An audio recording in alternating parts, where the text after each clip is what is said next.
Conditions అన్నింటినీ రద్దు చేసింది.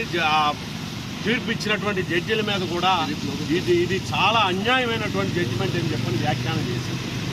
ఈ రోజుని మనం చూస్తున్నాం, న్యాయ వ్యవస్థ కూడా పెట్టుబడిదారులకి ప్రభుత్వ వ్యవస్థకి లొంగిపోయి పనిచేస్తున్నటువంటి పరిస్థితి చాలా స్పష్టంగా కనిపిస్తూ ఉంది. వాళ్ళ భూమి కోసం వాళ్ళు పోరాటం చేస్తుంటే వాళ్ళని అరెస్ట్ చేసి మళ్ళీ బెయిల్ రావాలంటే మీరు పోయి అరెస్ట్ చేసినటువంటి పోలీసులు ప్రజలకు రక్షణ కల్పించాల్సినటువంటి వాళ్ళు పెట్టుబడిదారులకు రక్షణ కల్పించినటువంటి పరిస్థితి.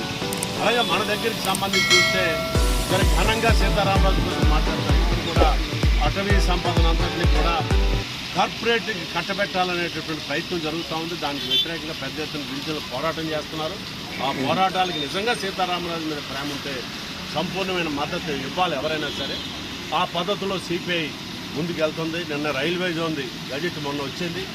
అది కూడా సీతారామరాజు పోరాట స్ఫూర్తితోనే ఇక్కడ అందరినీ కలుపుకొని పెద్ద ఎత్తున పోరాటం చేస్తేనే రైల్వే జోను సాధించుకోవడం అనేది జరిగింది. ఆ క్రమంలోనే విశాఖ ఉక్కుని ప్రైవేటు పరం కాకుండా దాన్ని కూడా పరిరక్షించుకునేటటువంటి పద్ధతులు ఈ పోరాటాన్ని ముందుకు తీసుకెళ్తామని చెప్పి సిపిఐగా మీ అందరికీ తెలియజేస్తాం.